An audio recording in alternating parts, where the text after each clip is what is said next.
sekolah. Ya.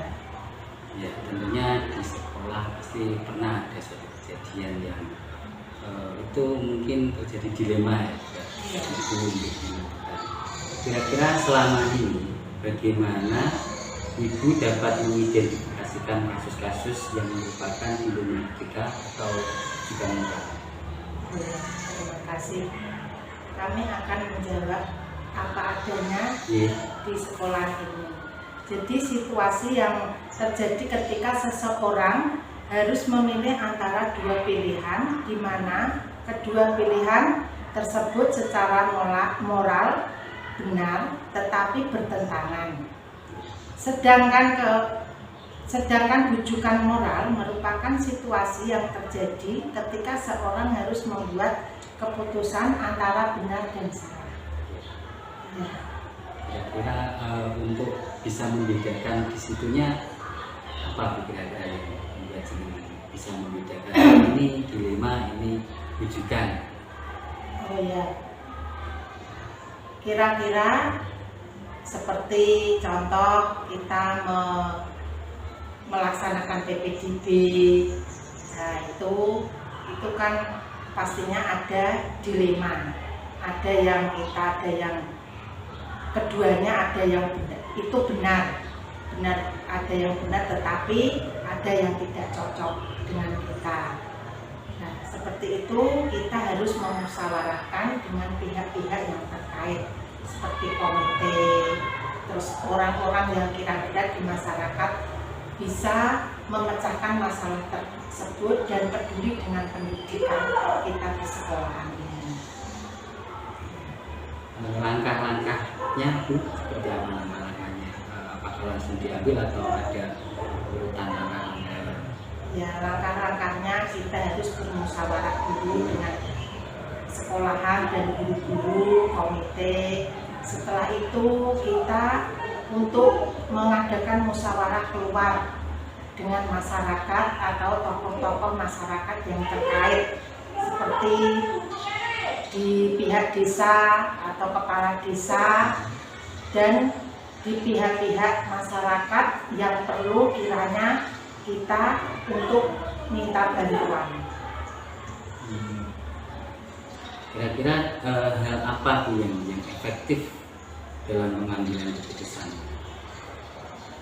Langkah-langkah hal efektif kita melakukan demi kebaikan yang menyangkut orang banyak dengan berpikir secara berbasis pada hasil akhir, menjunjung tinggi nilai-nilai pada prinsip dalam diri atau berpikir berbasis peraturan, melakukan apa yang kita harapkan orang lain lakukan pada diri kita atau kita kenal dengan berpikir berbasis rasa peduli.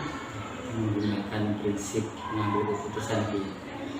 Selanjutnya hal apa saja yang menurut jenengan itu merupakan tantangan dalam menyelesaikan masalah kasus dilema etika? Mengubah mindset atau pola pikir dari tim untuk dapat merubah melaksanakan keputusan yang dibuat dan mengupgrade kompeten dan suasana belajar yang dapat merubah kembang minat dan motivasi untuk murid bisa belajar dengan sungguh-sungguh. Motivasi. Ya, motivasi. Mungkin jenengan pernah punya pengalaman atau jadwal tertentu dalam menyelesaikan kasus dilematika. Apakah bisa langsung menyelesaikan di tempat atau mungkin di tempat lain yang itu memang sudah ada jadwalnya? Kita bisa memecahkan masalah dengan pihak-pihak yang terkait, dengan komite masyarakat, dan mungkin kalau perlu desa, ya kepala desa perangkatnya, kita bisa meminta bantuan dengan cara kita mendekati masyarakat tersebut. Terus faktor apa saja Bu yang mungkin bisa mempermudah dalam pengambilan keputusan ketika ada di lingkungan. Kita bisa memecahkan masalah dengan teman atau dengan orang-orang yang perlu kita mintai penjelasan atau orang yang pandai untuk memecahkan masalah tersebut. Kemudian satu lagi Bu, dari semua hal mungkin pernah pengalaman dalam menyelesaikan kasus dilema Bu ya. Kira-kira mungkin ada pengalaman menarik yang bisa Ibu ceritakan? Ya, seiring berjalannya waktu dengan masalah, maka pengalaman akan semakin kaya. Semakin kita untuk ditantang untuk menyelesaikan masalah itu. Jadi kita lebih berpengalaman di bidang penyelesaian masalah itu. Jadi meskipun itu masalah sekecil apapun, kita harus memusyawarahkan dengan pihak-pihak yang terkait ataupun dengan teman atau masyarakat mana yang dipandang perlu untuk kita mengadakan musyawarah. Intinya dengan musyawarah. Iya, musyawarah. Saya kira cukup itu dulu yang ingin kami tanyakan. Ya. Terima kasih Ya, berkenan untuk diwawancarai. Ya. Pamit. Ya. Assalamualaikum. Waalaikumsalam.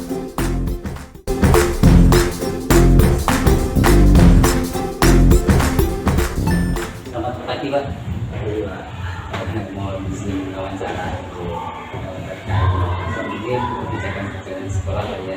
Sebenarnya mungkin sekolah membuat kebijakan atau keputusan yang itu terkadang dilematis. Kira-kira selama ini bagaimana Bapak dapat mengidentifikasikan kasus-kasus yang merupakan dilema atau bukan? Pertama di sekolah biasanya itu memiliki waktu siswaan dan tidak koordinasi wali kelas dengan tingkat. Ketika mendapati ada kasus yang melibatkan murid dan itu masuk dalam kategori maka yang menangani secara langsung adalah wali kelas. Pertama kali mengambil adalah wali kelas. Kemudian ketika wali kelas sudah diterima melaksanakan pada tahun ini setiap 1 minggu sekali itu ada pembinaan wali kelas. Jadi dari situ wali kelas itu bisa mengidentifikasi satu minggu ini ada yang janjian yang diberikan. Di situ kita bisa komunikasi. Kemudian setiap pagi itu ada guru tiket pagi sampai siang sampai bulan itu ada guru-guru yang bertanggung jawab untuk mengontrol atau mendokumentasi kejadian-kejadian sekolah. Guru tiket itu standby Pak untuk di pagi itu di masyarakat sehingga anak bisa masuk. Terus kita membuat catatan atau catatan tiket itu biasanya kalau kasusnya itu kasus yang ringan itu langsung ditangani saat itu misalnya 8 bulan, nah itu langsung ada penanganan dan itu penanganannya sesuai kesepakatan anak. Dulu memang kita mengacu kepada tata tertib secara tetapi sekarang tidak, kita kembali lagi ke anak jadi itu penanganan ketika anak terlambat disepakati apa yang diinginkan oleh anak. Akhirnya rata-rata anak itu ketika terlambat itu sudah disepakati bersama terlambat 5 menit langsung membaca Al-Quran 1 juz. Dan kalau lebih dari 5 menit itu 2 juz. Selama ini bagaimana Bapak menjalankan pengambilan keputusan sekolah Bapak, terutama untuk kasus-kasus di mana ada dua kepentingan yang sama-sama benar atau sama-sama benar?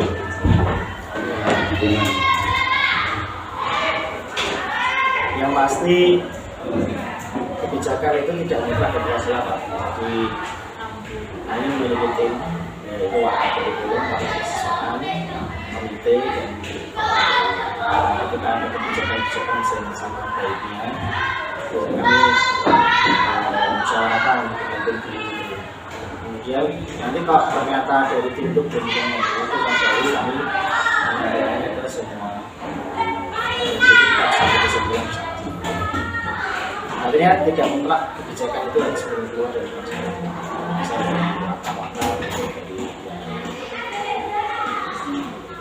Terus langkah-langkahnya Pak dalam kasus ini misalkan Yang pertama ada rapat internal dari anggota tadi ya, kepala sekolah, kurikulum, organisasi, BK dan PPU. Kemudian kalau sudah nanti kita sosialisasi ke sini. Kalau itu melibatkan anak, ya anak yang juga terlibat.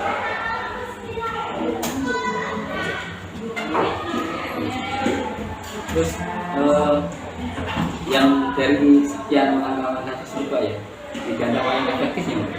Paling efektif adalah sosialisasi secara langsung kepada yang bersangkutan. Saya guru ya berarti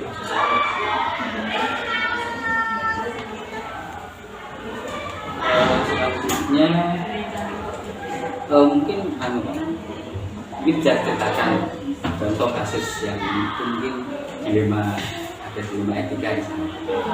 dilema etika misalnya untuk teman-teman kenaikan kelas itu kan banyak pilihan ya. Jadi kami memiliki 5 ranking. Jadi dari 5 ranking maka ketika mendapati ada murid yang secara kemampuan itu akademik dan akademiknya itu kurang, bagaimana kalau kita sama itu kan muncul permasalahan. Jadi wali kelas biasanya akan ini karena dia yang mau tahu anaknya sendiri. Jadi wali kelas itu akan mengupayakan anaknya itu padahal di mapel yang lain mungkin kekurangan. Nah akhirnya muncul kebijakan kembali ke kebijakan bahwa syarat kenaikan kelas kan tidak otomatis hanya dari akademik. Ini kan ada yang kalau masalah perkataan yang kelas itu tidak mutlak dari yang lain. Kemudian ada juga penilaian singkat, aktifan kemudian juga tangan jawab. Itu dari situ akhirnya kita kolaborasi. Nah, yang bisa ngasih kebijakan itu kan tidak mungkin hanya satu. Maka wali kelas seperti orang tuanya tadi mengupayakan dia bisa naik disosialisasikan ke guru yang mengajar, kemudian disepakati dari rapat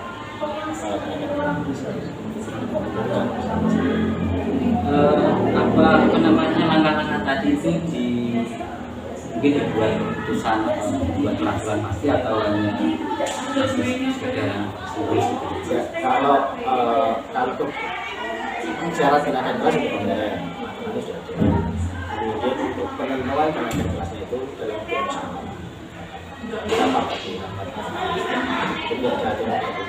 bisa jadi anak yang dalam tanda petik akan kurang kemudian sikapnya baik dia bisa jadi ini anak yang bagus tapi sikapnya tidak baik, gimana dia baik bisa. Itu termasuk faktor-faktor tersebut yang itu apa namanya diuji landasan untuk mengambil keputusan mereka. Dan satu lagi Pak, dari semua yang telah Bapak sampaikan, kira-kira pembelajaran apa yang dapat dipetik dari pasti kebijakan itu tidak mutlak. Kebijakan itu tidak mutlak. Kebijakan bisa berubah dengan pertimbangan banyak. Kedua, sebagai pemimpin atau kepala sekolah tidak boleh bersifat kita, sehingga harus mengambil banyak usulan dari posisi kepala sekolah itu walaupun dia sebagai guru nanti dia bisa kolaborasi dengan guru.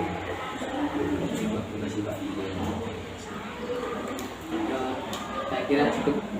Terima kasih atas jasa. Sama-sama.